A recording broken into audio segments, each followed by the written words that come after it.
오늘의 시사평론, 대한민국의 시사 레이더 리엘 파트너스의 이승기 변호사 연결되어 있습니다. 자, 이승기 변호사님 안녕하세요. 예, 안녕하세요. 예, 자 오늘 첫 번째 이슈 전해주시죠. 예, 첫 번째 이슈는 북한 김여정 담화 3일 만에 또 미사일 도발입니다. 자, 합동참모본부에 따르면은 북한이 어제인 28일 새벽 동해상으로 미상의 발사체를 발사했다고 하는데 이거 뭐 어떻게 봐야 할까요? 예, 그 미국에 대한 이 무력 시위가 아닐까 싶은데요. 다만 지금 미사일 발사체라고 하지 정확히 어떤 미사일인지는 지금 합참에서 이제 분석 중입니다. 예. 탄도 미사일이면 유엔 안보리 결의 위반이고요. 순항 미사일이면 위반이 아닙니다.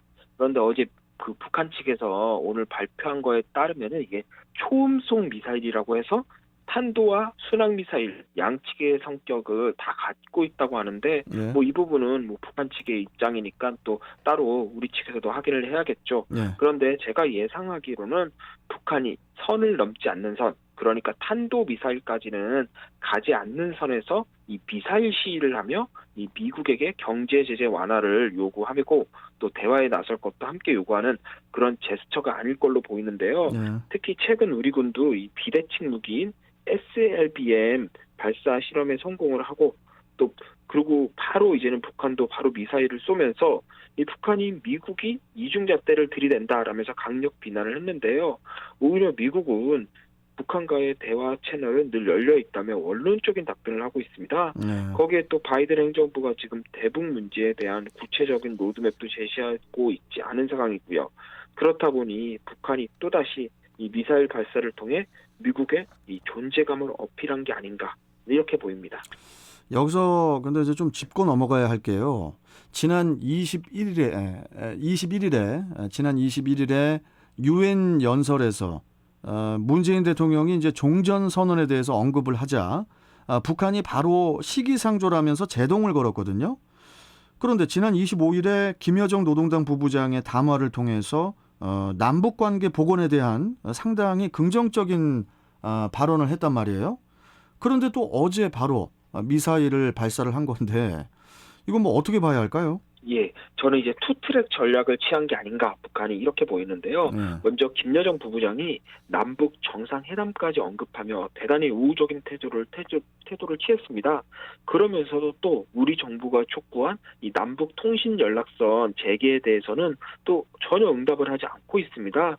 결국 남북관계 개선을 위해 우리 정부가 뭔가 역할을 해달라라는 메시지로 보이고요.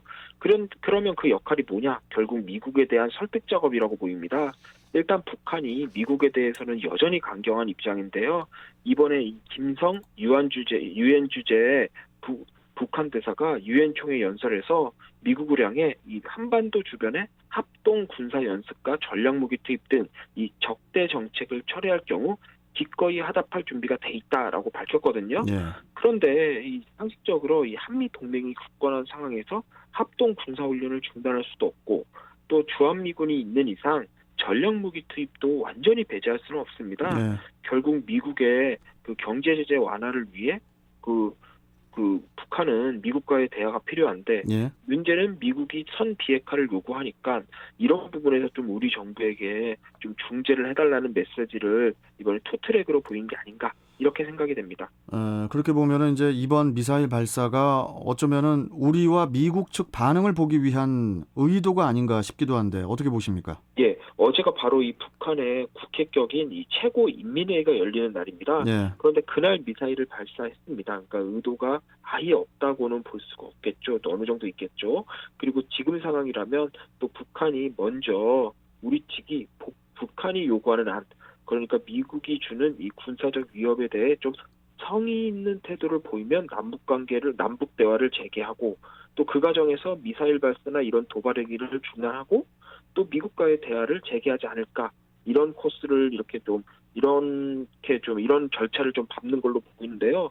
실제로 보면은 미국 트럼프 대통령과 김정은 위원장 간의 이 북미 정상회담도 먼저 그 윤 대통령과 김정은 위원장 간의 그 위원장 간의 그 남북 정상회담이 먼저 열렸고요. 그 다음에 북한이 또 군사적으로 유화적 태도를 취하면서 이 북미 회담까지 갔습니다. 네. 그러니까 이와 똑같은 절차를 밟으려는 게 아닌가 이렇게 예상이 되는데요. 그리고 지금 또 문재인 대통령의 임기도 얼마 안 남았습니다. 네. 사실상 올해가 지나가면 내년에는 이제 대선을 하기 때문에 더 이상 이 문 대통령도 이 대북 문제에 에너지를 쏟을 이 여력이 거의 없습니다. 네. 또 내년에 새로운 대통령이 취임해도 한동안 또 마찬가지고요. 그렇다 보니까 북한도 좀 급박하게 미국에 대해 또 비난 성명을 내고 또 우리에게는 또 투트랙으로 또 하이 메시지 내고 또 9월 한 달에만 3번이나 미사일을 발사하고 이렇게 좀 급박하게 뭔가 진행하는 게 아닌가. 그래서 결국에는 남북 대화를 통해 또 북한 그 미국과의 대화를 좀 재개하려는 이런 제스처를 취하는 게 아닌가. 이렇게 예상이 지금 되는 상황입니다. 알겠습니다. 자, 두 번째 이슈 전해주시죠. 예, 두 번째 이슈는 중대재해처벌법 시행령 통과, 노사 모두 반발입니다. 자, 중대재해처벌법의 적용 요건 등 세부 사항을 규정한 시행령이 어제인 28일에 국무회의를 통과를 했는데 어떤 내용입니까? 예, 먼저 중대재해처벌법은 이 사망사고 등 이 중대재해가 사업장에서 발생할 때 이 경영 책임자와 이 대표, 원청 이런 쪽을 이제는 형사처벌하는 법안인데요. 예. 내년 1월 27일부터 시행될 예정입니다. 특히 안전 조치를 제대로 취하지 않아 인명사고가 발생할 경우에는 이 사업주나 경영 책임자를 1년 이상의 징역 또는 그 10억 원 이상의 벌금 그리고 법인에게는 50억 원 이하의 벌금을 부과하는 것이 이제 주요 내용인데요. 예. 어제 통과된 시행령은 바로 중대재해 발생 시 사업주나 경영 책임자 등을 처벌할 수 있는 기준에 대해 규정을 했습니다.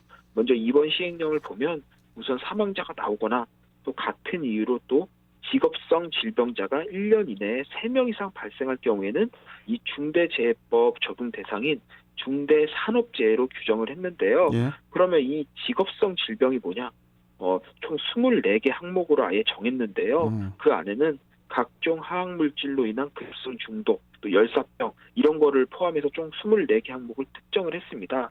그리고 또 사업장의 위험 요인과 또 안전보건 책임자의 업무 수행을 반기, 그러니까 6개월에 1회 이상 의무적으로 점검 평가하도록 했고요. 여기에 재해 예방에 필요한 인력과 장비를 갖추고 위험 요인을 개선하는데 또 필요한 예산도 함께 편성하도록 그렇게 이번 시행령이 규정이 됐습니다. 예. 그러니까 이제 결국 안전 인력과 예산에 돈을 아끼다가 인명사고가 발생을 하게 되면 사업자를 처벌하겠다는 그런 취지로 보이는데. 예, 맞습니다. 그런데 이제 아까 말씀하셨지만은 이번 시행령을 두고 노사 모두가 반발이 상당한데요. 이유가 뭔가요? 예, 우선 노동계의 경우에는 이번 시행령이 규정한 24개 직업성 질병에 이 가로사와 관련된 게 빠졌다는 겁니다. 대표적으로 이제 가로사를 유발하는 내심혈관 질환이나 근곡결계 질환, 직업성 암 등이 포함되지 않았다. 그러면 이거 사실상 빈 껍데기인 법안 아니냐라면서 비판하고 있는 거죠. 지금 말씀하신 질환들이 제외가 될 경우에 과로사를 중대재해로 볼 수 없게 돼서 법의 실효성이 떨어진다는 그런 의견인 것 같은데 그러면 경영계 입장은 또 어떻습니까? 예, 경영계 역시도 불만이 상당한데요. 주로 이제 법의 모호성, 추상성을 지적합니다. 먼저 중대재해처벌법에 따르면 이 처벌 당사자인 경영 책임자를 사업을 대표하고 사업을 총괄하는 권한과 책임이 있는 사람으로 규정을 했는데 그 구체적 범위를 정하지 않아서 도대체 어디까지를 경영 책임자로 볼지 불명확하다는 겁니다. 예를 들어 한 기업의 대표이사가 있지만 또 산하에 여러 사업장이 있고 사업장마다 또 책임자들이 있다면 과연 본사의 대표이사까지 책임을 지는 게 또 맞냐라는 거고요. 그리고 경영 책임자가 또 준수해야 할 안전보건상 의무가 무엇인지 구체적으로 명시가 되지 않아서 어디까지 점검을 하고 관리를 해야 안전보건 의무를 다한 건지 한마디로 어디까지 해야 형사처벌을 받지 않는 건지 애매하다는 겁니다. 예. 결국 노사 모두 나름의 불만이 있는 상황인데요. 일단 정부는 이번 시행령을 원안대로 추진할 의사가 분명합니다. 그리고 고용노동부 역시 이 중대재해법에 이 구체적인 해설서를 만들어 배포하겠다라고 해서 또 경영계가 이렇게 우려하는 추상성은 우리가 이게 정리해서 주겠다 이런 입장까지 또 밝힌 상황입니다. 알겠습니다. 계속 지켜보기로 하고요. 자, 시사평론 오늘 말씀 여기까지 듣도록 하겠습니다. 고맙습니다. 예, 감사합니다. 자, 리엘 파트너스의 이승기 변호사와 함께 했습니다.